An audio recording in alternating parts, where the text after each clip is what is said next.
Seorang pria di Kediri, Jawa Timur mengamuk dan menganiaya 10 orang diantaranya kedua orang tuanya. Akibat penganiayaan, 3 orang tetangga pelaku meninggal dunia.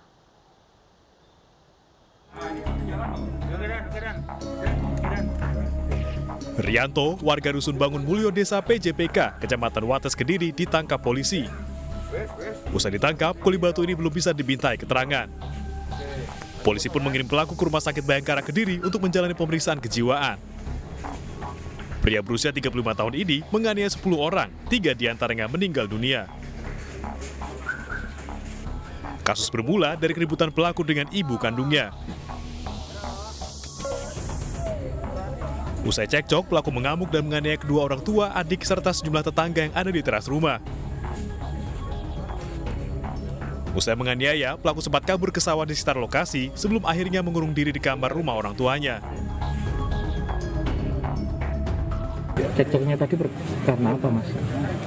Itu karena masalah kerjaan. Dari tetangga itu masalah kerjaan. Berhentikan dari kerjaan atau seperti apa?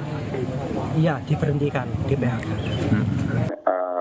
Memang kita mendapatkan informasi dari saksi masyarakat lingkungan ya, bahwasanya memang ada percecokan antara anak ya, pelaku ya kepada keluarganya. Cuma sampai detik ini kita masih belum bisa mendapatkan keterangan lebih detail mengenai penyebab apa motifnya, itu kita masih dalami karena mengingat keluarga daripada tersangka ini ikut menjadi korban juga. Untuk kita masuk kepada keseharian daripada pelaku ini kita masih dalami melalui istrinya. Oke. Karena dari istrinya juga sudah menjelaskan beberapa kejanggalan dengan perilaku daripada si pelaku. 4 korban penganiayaan Rianto, warga desa Pojok, Kecamatan Wates, Kabupaten Kediri, dirawat di Rumah Sakit Surya Melati. Mereka yang dirawat yakni kedua orang tua pelaku dan tetangganya. Kondisi korban berangsur membaik, sementara 1 korban lainnya dirawat di RSUD SLG. Ya semuanya bisa yang Rianti itu yang kritis sekali itu sekarang sudah bisa diajak omong, cuma kepalanya agak sakit.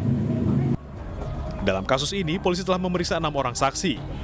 Sementara 3 orang tewas akibat dianiaya pelaku telah dimakamkan.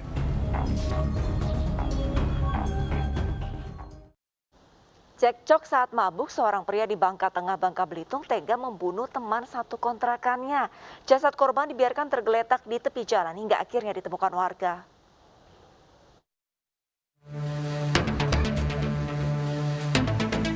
Inilah video amatir saat polisi menangkap AS, pelaku pembunuhan teman kontrakan saat bersembunyi di rumahnya. Pelaku diketahui kabur usai membunuh. Dari hasil pemeriksaan, pelaku tega membunuh teman satu kontrakannya tersebut lantaran terlibat cekcok saat sedang mabuk bersama. Yang bersangkutan mengakui bahwa terlibat cekcok dan memukul di wajahnya korban TA ini sebanyak 3 kali dengan tangan. Kemudian saudara TA ini terjatuh dan dipukul kepalanya sampai berdarah dan akhirnya meninggal dunia. Sebelumnya, sesosok jasad pria ditemukan warga di ruas Jalan Cambai Selatan, Bangka Tengah. Berita pembunuhan ini kemudian beredar di media sosial. Teman korban kemudian mencurigai AS sebagai pelaku lantaran sebagai orang terakhir yang bersama korban. Usai diotopsi, jenazah korban kemudian dibawa pulang untuk dimakamkan di Dusun Kamat, Desa Simpang Yul, Kabupaten Bangka Barat.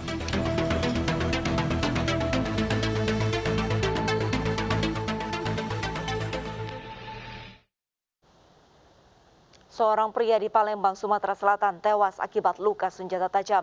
Korban dianiaya tetangganya yang dendam karena dituduh mencuri ponsel.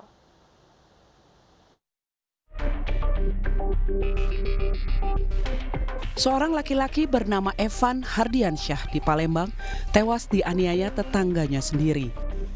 Kejadian penganiayaan terekam kamera CCTV. Korban diserang pelaku menggunakan senjata tajam tepat di depan rumahnya. Kejadian tersebut disaksikan keluarga, bahkan istri korban yang sedang hamil besar. Adik ipar korban berusaha melerai, namun pelaku sempat mengancam menggunakan senjata tajam. Melihat korban terkapar, pelaku langsung kabur. Polisi yang menerima laporan penganiayaan bergerak cepat memburu pelaku yang tidak lain adalah tetangga korban. Hanya berselang beberapa jam usai kejadian, Pelaku yakni Suhardi berhasil ditangkap oleh Satreskrim Mapolsek Sako Palembang. Dari tangan pelaku, polisi mengamankan sebilah pisau yang digunakan beserta pakaian dan sepatu boot milik korban. Pelaku mengaku dirinya dendam terhadap korban karena dituduh mencuri handphone 5 tahun yang lalu. Ya, bukan member senggolan itu. Kak, kalau boleh tahu dendamnya ini dendam apa nih Kak? Kita Kak. Fitnah, Pak. Fitnah apa? Karena saya pernah difitnah maling HP. Oleh si laki dan para keluarganya. Kapan itu Kak? Sudah lama, sekitar 4-5 tahunan. Sementara menurut hasil penyelidikan, motif awal kejadian karena saling senggol dan keduanya terlibat cekcok hingga terjadi penusukan menggunakan senjata tajam. Motifnya awalnya mereka saling senggol, tapi memang sebelumnya mereka sudah ada dendam lama. 5 tahun yang lalu pernah ada permasalahan dan muncul kembali pada saat bertemu secara bersenggolan ya, sehingga terjadilah insiden itu di terminal. Pelaku terancam pasal 351 ayat 3 KUHP dan pasal 338 KUHPI dengan ancaman hukuman minimal 7 tahun, maksimal 15 tahun penjara.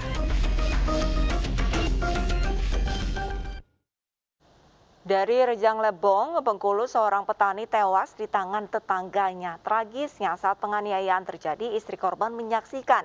Siang hari sebelum penganiayaan, korban dan pelaku terlibat adu mulut.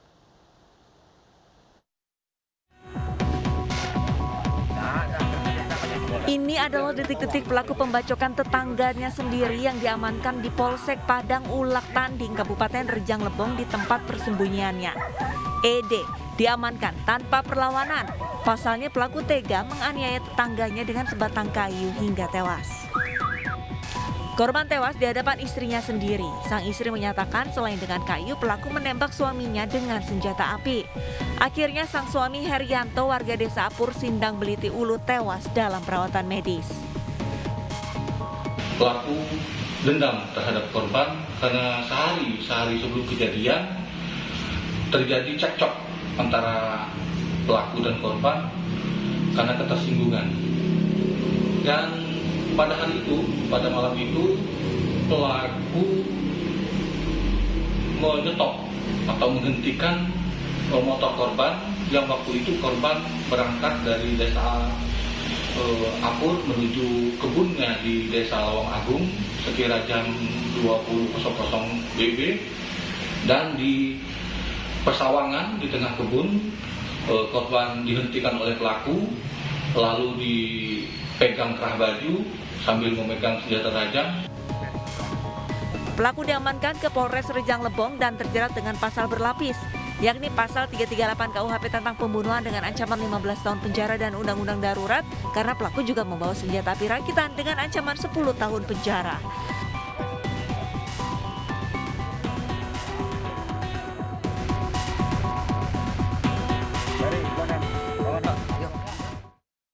Satu keluarga di Bekasi, Jawa Barat dianiaya 6 pria, di mana seorang diantaranya merupakan teman dekat korban. Peristiwa penganiayaan yang terjadi di dalam rumah itu terkait utang 900 juta rupiah. Para pelaku tertangkap sesaat setelah menganiaya korban dan keluarganya.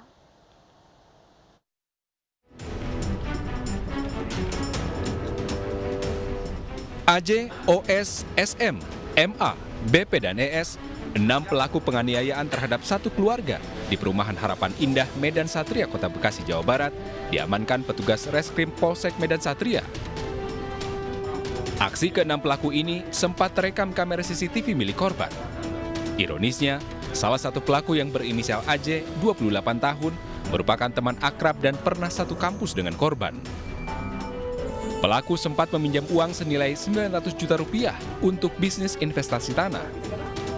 Tersangka AJ awalnya berjanji datang ke rumah korban untuk membayar hutang.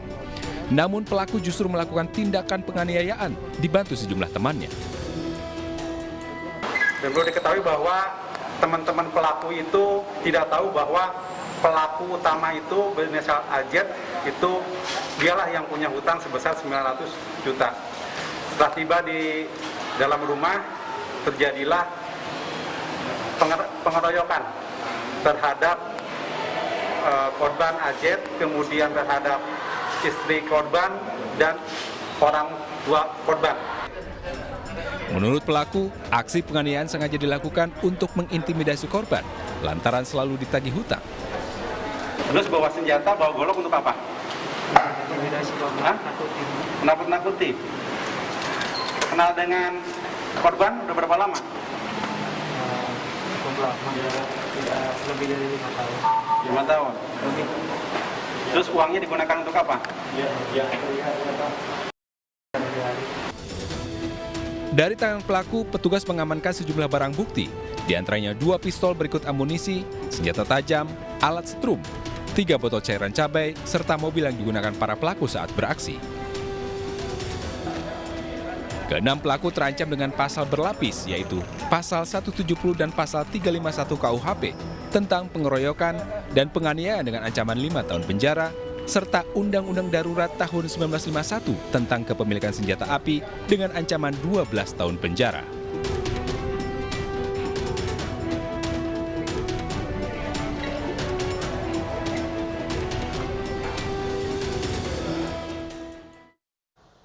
Pemirsa, hidup bertetangga harus memiliki rasa empati. Jangan salah bicara agar tetangga tidak salah paham dan sakit hati, apalagi sampai menaruh dendam. Seperti kasus yang baru saja kami tayangkan. Kita sebagai warga yang hidup berdampingan dengan orang lain, seharusnya bisa saling memaafkan agar tidak merugikan orang lain. Usai jeda, kami akan menayangkan kasus-kasus seputar pengeroyokan yang dilakukan teman sendiri. Realita akan segera kembali usai jeda.